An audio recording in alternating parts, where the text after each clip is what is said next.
Welcome back, guys. I'm Puddles and Brace Northwest Fisherman, and today I am back out here in one of the best bass fisheries in the United States for the old small jaw, and that is the one and only Dork Shack Reservoir. It is currently March 3rd. It is about 38 to 40 degrees out in this beautiful morning, and I will be chasing after some nice cold water, potentially pre-spawning smallmouth bass. But the kicker is I'm not going to be using any electronics. I only have one screen on my boat, and it's pretty much good enough to tell me the depth, the water temp, and then find schools of fish.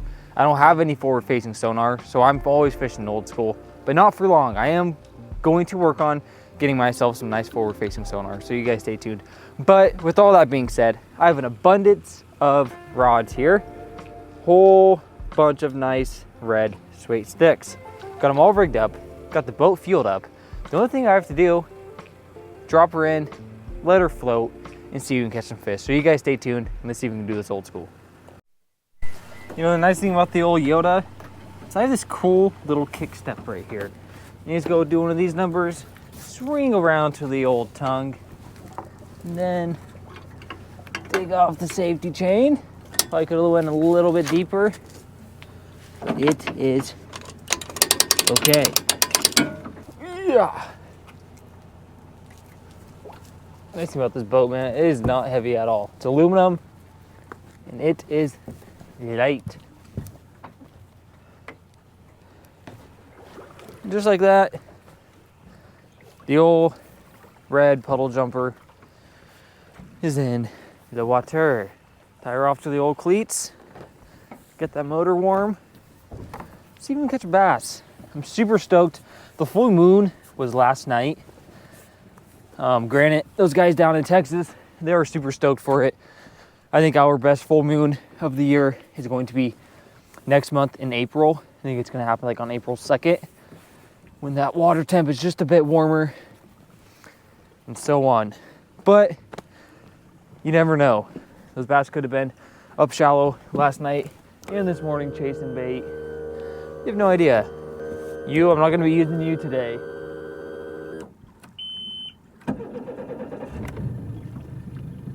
But I am curious. I want to kind of sit here.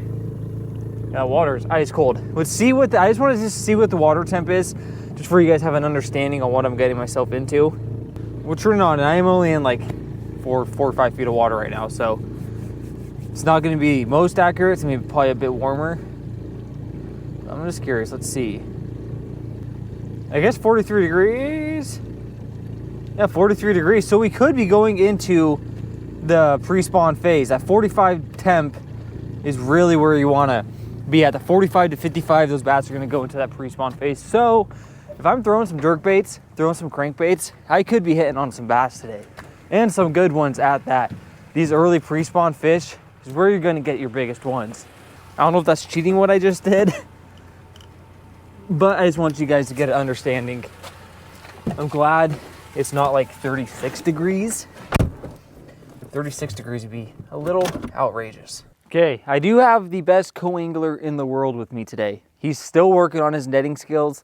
He's not quite there yet. And he also does not speak English. I don't think he speaks any language besides bark. Come on, buddy. And this is who it is. Yo, Gums. Are you gonna help me catch a big one today? Yeah, he's like, yeah, maybe. Maybe I'll just stare at the sticks that are floating by. Ain't that right, Bubba's? You're not getting in that water, though. You are not doing that. The last time we went on the boat, it was about a month ago, he thought it was gonna be a good idea to get into this nasty creek. He was just whining and yelping. I'm like, dude, like, do you want to chase the boat while I'm floating down the creek? Then he panicked, thought I was gonna leave him. He goes and soaks himself, gets my boat absolutely filthy. So yeah. You finding a poop spot? Let's get on the water and let's get fishing.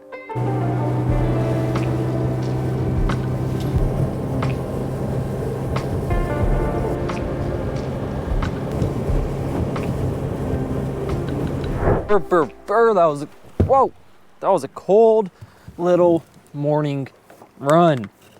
I knew I should have grabbed my gloves, but I was like, you know what? It's not gonna be that cold today. It's supposed to get up to like 57 degrees. And well, I guess I kind of regret my decision. What job it was? Here, I'll take your little rope leash off. Oh yeah.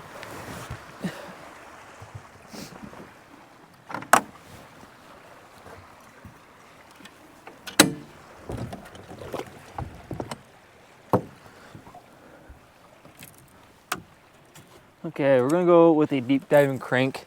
First off, one of the big things that you want to hit during these colder months is you want to be fishing the north side of whatever body of water you're fishing. And the reason being is that where the sun is at right now, the first bit of light that the reservoir or the lake is going to get is going to be those north siding walls, those north side points, whatever it is the north side is going to heat up quicker than the south side. Another thing I'm going to be looking for is points and drop-offs. This area is not quite like that. There's some good running water. There's a lot of harder substrate to where these bass can come build their beds. And then there's also a big abundance of bait. Back in this area, there's a creek, and where those creeks are, there's trout, there's kokanee, there's other bait fish, there's crawdads and such. But with all that being said, I'm gonna give this deep diving crank a spin for its money and see if we can hook into some busies. Jerkbait's gonna be another very good lure today. This water's pretty clear, so I'm not sure if I'm gonna get down with this red, but we'll figure it out. Try to cover water. I'm not gonna be sitting there fishing drop shots and such. For one, it's pretty difficult to locate schools of bass and sit on top of them, you know, without forward-facing sonar. So that's just not what I'm going to do today. I'm going to try to cover a lot of water, whether I'm fishing a jerkbait, whether I'm fishing a deep diving crank. And then I also have some finessey stuff to where if I do get onto those points and I can find some bass, I can pitch some more finessey type gear on them. So I will be honest, I'm not really liking how clear this water is looking right now. Feels good to be in the boat though. This past few weeks sturgeon fishing, it was I mean it's fun, but it was kind of getting a little old. Way rather be out bass fishing and such. I'm just throwing a 6-7 to 1 gear ratio reel, 15-pound fluorocarbon, then a 7.4 medium heavy for this crankbait setup. It does the trick. Probably go lighter with the fluorocarbon. I'm gonna give it a few weeks. Late March, bass will be up here. Next winter though, I'm gonna be out here and I'm gonna be out largemouth fishing with my old live scope, just slaying them. It's gonna have to happen. I need to just bite the bullet and just buy it.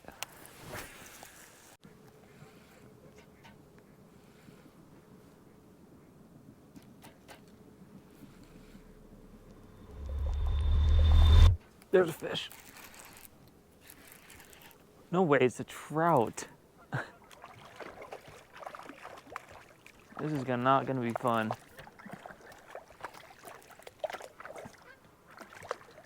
Oh, it's a good sized rainbow too.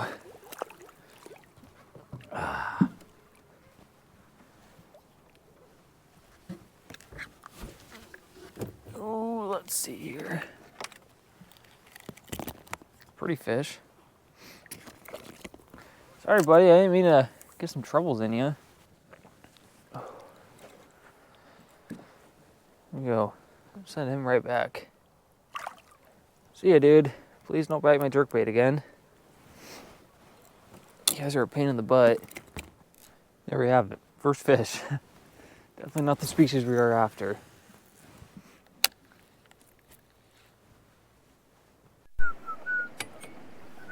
About to catch myself like a 20-pound trip blade back here.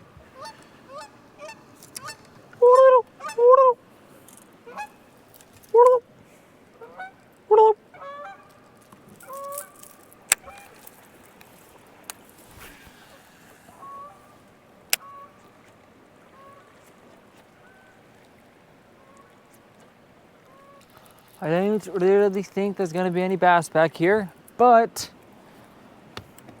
I may as well try before I head to my different spot. Looks really juicy for a fly. Got a little bit warmer. Got a little bit of a bug hatch going. Looks really good right there. Looks quite juicy.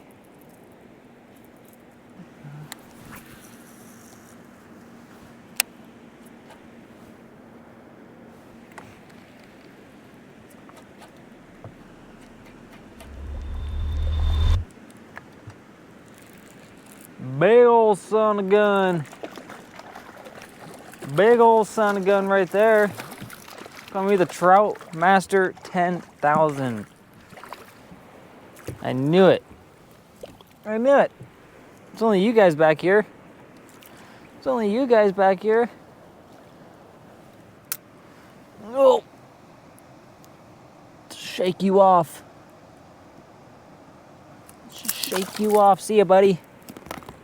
Nice meeting you. Tell your smallmouth friends to bite.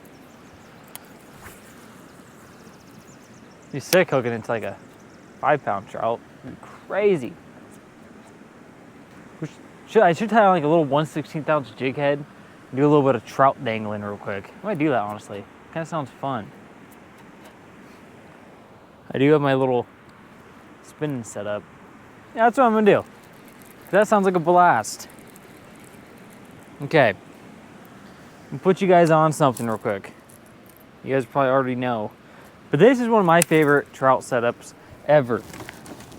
Okay. Listen, Yogs. That's what we're gonna do. We're gonna do a little bit of trout dangling real quick because this kind of sounds honestly quite fun.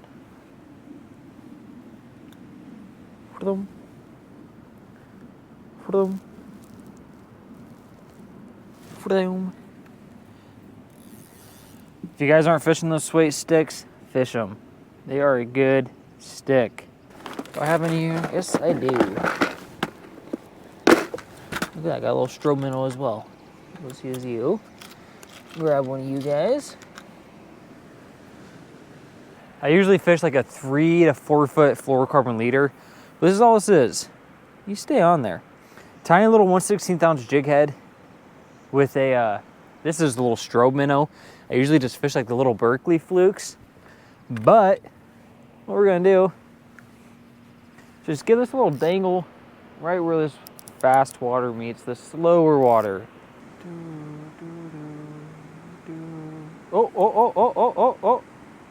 Come on, take it again. I saw your flash. I saw you. Eat it. Eat it.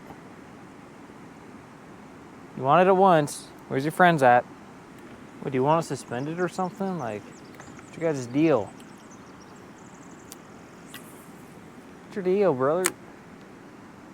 Yep, eat it. Eat it, my little furry little friend. Oh, come on. Come on, eat your little kibble nuggets. Eat your little kibble nuggets. Eat them. Here.